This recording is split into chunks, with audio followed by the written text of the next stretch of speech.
Bem-vindos a mais uma conversa aprofundada. A gente continua hoje a nossa análise do Relatório Internacional de Segurança de IA 2026. Para quem está chegando agora, essa é a terceira parte da nossa série. Exato.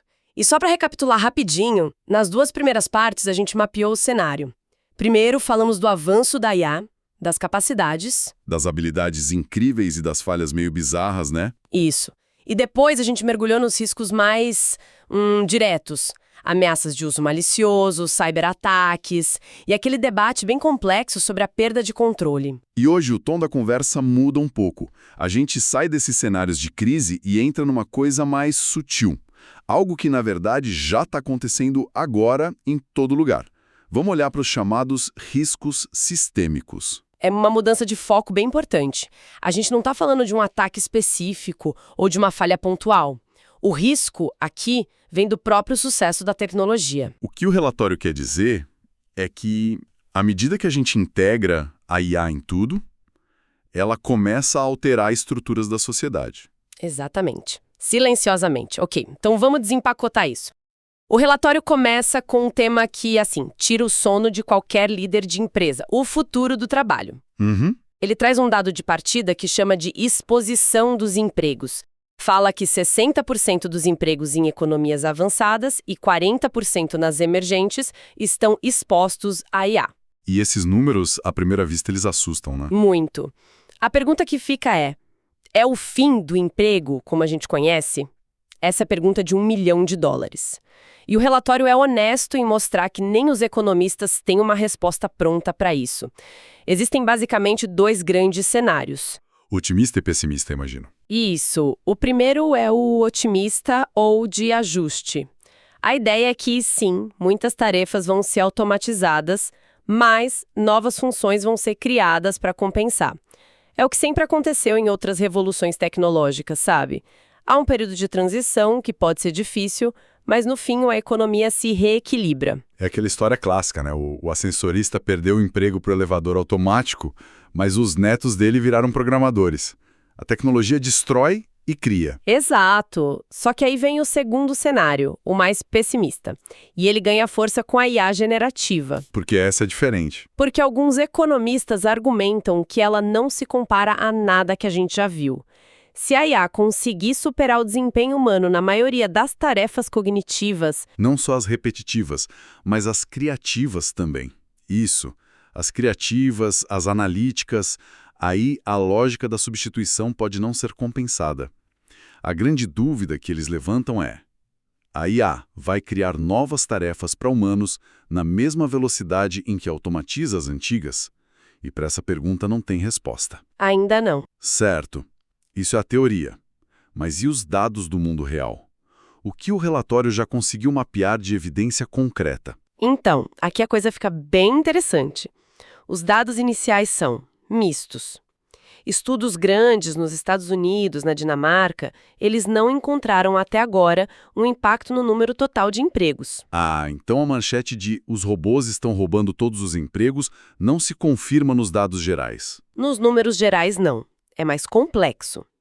O relatório mostra que o diabo mora nos detalhes, sabe? E onde estão esses detalhes? Não estão no total de empregos, mas na distribuição. Vários estudos diferentes encontraram um padrão muito claro e, eu diria, preocupante. Houve uma queda bem significativa na demanda por trabalhadores em início de carreira, em áreas como redação, tradução, programação júnior. Isso desde o final de 2022. Peraí. Isso é fascinante. Porque a narrativa geral é que a IA é uma ameaça para todo mundo. Mas esses dados sugerem que ela está criando uma elite de trabalhadores sêniors que usam a ferramenta para serem mais produtivos. Exato. E, ao mesmo tempo, está puxando o tapete de quem está tentando entrar no mercado. É essa a leitura? É exatamente essa a leitura que os dados sugerem. Para os trabalhadores mais experientes, o emprego ficou estável, ou até aumentou. A IA, para eles, é uma alavanca. Mas as tarefas que eram a porta de entrada, o campo de treinamento dos novatos, essas estão sendo automatizadas. Nossa! Um estudo no Reino Unido, por exemplo, viu que a contratação de talentos júnior despencou em empresas muito expostas à IA logo depois do lançamento do ChatGPT. Então, a conclusão aqui não é o apocalipse dos empregos.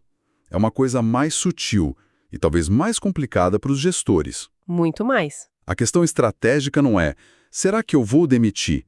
Mas sim, como eu vou treinar a próxima geração de talentos se a IA está comendo os degraus iniciais da escada? Muda tudo. O desafio das organizações vai muito além de só adotar a tecnologia para cortar custo.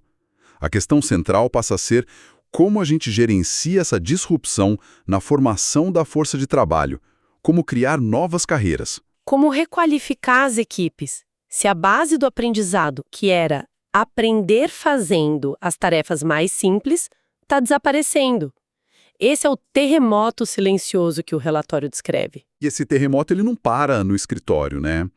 O que me chama a atenção aqui é uma conexão. Qual? Se os profissionais júnior não têm mais a chance de aprender fazendo, de quebrar a cabeça com problemas básicos, isso não afeta a competência deles no longo prazo? Com certeza afeta. Isso me leva a crer que o que começa como um problema de mercado de trabalho pode virar um problema cognitivo. O que nos leva ao segundo grande risco sistêmico do relatório. A erosão da autonomia humana é a conexão perfeita. O que o relatório entende por autonomia humana? Ele define de uma forma bem estruturada, é a nossa capacidade de autogoverno, de tomar decisões que refletem nossos valores, e para isso a gente precisa de 3 pilares. Ok. Primeiro, a competência, nossas habilidades cognitivas. Segundo, a autenticidade, que é garantir que nossas motivações são genuinamente nossas. E terceiro, a agência, a liberdade de agir. A IA, segundo o relatório, pode minar os 3, sutilmente. Vamos começar pela competência. A ideia de que usar uma ferramenta pode nos deixar menos hábeis parece contraintuitivo, mas eu confesso que meu senso de direção piorou muito desde que eu comecei a usar GPS para tudo. É exatamente essa lógica. O termo técnico é descarga cognitiva. Descarga cognitiva. Isso. Quando a gente delega tarefas mentais para a tecnologia de forma rotineira, a gente para de exercitar nossos próprios músculos mentais. E o relatório traz um exemplo concreto e, olha, bem assustador. Que exemplo? Um estudo clínico com médicos, radiologistas. Os pesquisadores acompanharam esses profissionais que começaram a usar um sistema de diagnóstico com IA para ajudar a detectar tumores. Certo, uma ferramenta de auxílio. Exato. Só que depois de alguns meses, a capacidade desses mesmos médicos de identificar os tumores sem a ajuda da IA caiu quanto? Cerca de 6%. 6%. Nossa, isso é alarmante, porque a gente está falando de médicos, profissionais super treinados. Exato. Se acontece com eles, o que impede um gerente de confiar cegamente numa análise de campanha gerada por IA, mesmo que os números pareçam estranhos? Nada. A ferramenta que foi criada para ajudar acabou atrofiando uma habilidade humana essencial. E isso se conecta com outro conceito, o viés de automação. Que é a tendência de acreditar na máquina, né? É a nossa tendência de confiar demais na resposta do sistema, mesmo quando a nossa intuição diz que tem algo errado ali. É a preguiça cognitiva em ação. E já tem estudos com as novas IAs sobre isso. Tem sim. Um experimento, por exemplo, pediu para pessoas usarem um chatbot para ajudar a escrever um texto argumentativo. O resultado foi que a IA não só mudou as palavras do texto, Ela mudou a opinião da pessoa. ela mudou a opinião real do autor. A pessoa passou a concordar com as sugestões do modelo. A IA não só escreveu, ela convenceu. Isso é assustador. A ferramenta de produtividade pode estar silenciosamente moldando a estratégia da empresa porque as pessoas estão absorvendo os vieses do modelo. E pode ser ainda mais básico que isso. Outro estudo mostrou que as pessoas eram muito menos propensas a corrigir um erro da IA se isso exigisse um esforço extra. Tipo, checar informação em outra fonte. Exatamente. Abrir uma nova aba no navegador para checar. A conveniência vence o pensamento crítico. É mais fácil aceitar o erro do que gastar 2 minutos para corrigir. As implicações disso para os negócios são... Gigantescas. Mas o relatório vai além, né? Ele entra numa área ainda mais pessoal. Sim, o boom dos companheiros de IA. Parece ficção científica, mas não é. Não é, já é uma realidade para milhões de pessoas. E essa é uma das atualizações mais importantes do relatório. O uso desses aplicativos, de chatbots projetados para interação emocional, explodiu. E o que leva as pessoas a usarem isso? As motivações são variadas. Curiosidade, diversão, mas um número bem grande de pessoas busca esses apps para combater a solidão. E funciona? O que a ciência já sabe sobre os efeitos psicológicos disso? Olha, as evidências ainda são bem iniciais e, de novo, mistas. Alguns estudos associam o uso intenso a um aumento da solidão e a redução da interação com humanos de verdade. Um efeito de substituição. Isso, mas outros estudos menores sugerem que para algumas pessoas pode oferecer um alívio temporário. Imagino que o relatório aponte um risco principal aí. Sim, o grande ponto de alerta é o risco de dependência patológica.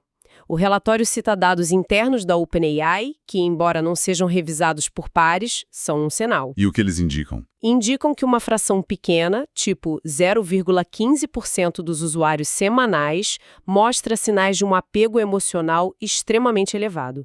Trocam milhares de mensagens por dia com o chatbot. 0,15% parece pouco, mas quando a gente fala de centenas de milhões de usuários, o número absoluto de pessoas é gigante. É gigantesco.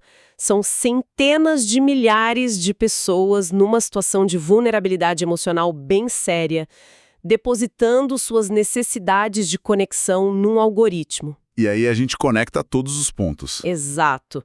O risco sistêmico que o relatório desenha é o de uma sociedade que, buscando eficiência e conveniência, pode estar erodindo as próprias fundações. De um lado, a gente cria uma força de trabalho com menos habilidades práticas. E do outro, a gente adota ferramentas que podem diminuir nosso raciocínio independente e aprofundar o isolamento social. Para um líder, o cenário é desafiador. A futura força de trabalho pode chegar com um gap de habilidades, mas também com novas vulnerabilidades emocionais. Uma relação de dependência com a tecnologia que a gente ainda não entende direito. E assim a gente chega ao fim da terceira parte da nossa análise. Vimos como a IA, para muito além dos grandes riscos de segurança, está reconfigurando o nosso trabalho e até o jeito como a gente pensa e se relaciona. O que nos deixa com a questão central, né? Se a dependência da IA pode atrofiar nossas próprias habilidades, como é que a gente garante que os humanos continuem no controle? Não só dos sistemas, mas de nós mesmos. Exatamente. Em um mundo cada vez mais mediado por algoritmos. Esse é um pensamento poderoso para se refletir. Na quarta e última parte da nossa conversa, a gente vai sair do diagnóstico para focar nas soluções. Vamos falar sobre o dilema da evidência que os governos enfrentam e como as organizações podem construir resiliência. Será uma conversa sobre governança e a busca por um caminho mais seguro no meio de tanta incerteza. Isso. Para quem quiser se aprofundar, o Relatório Internacional de Segurança de IA 2026 está disponível na íntegra. Convidamos todos a se juntarem a nós na próxima vez para concluir esta análise essencial.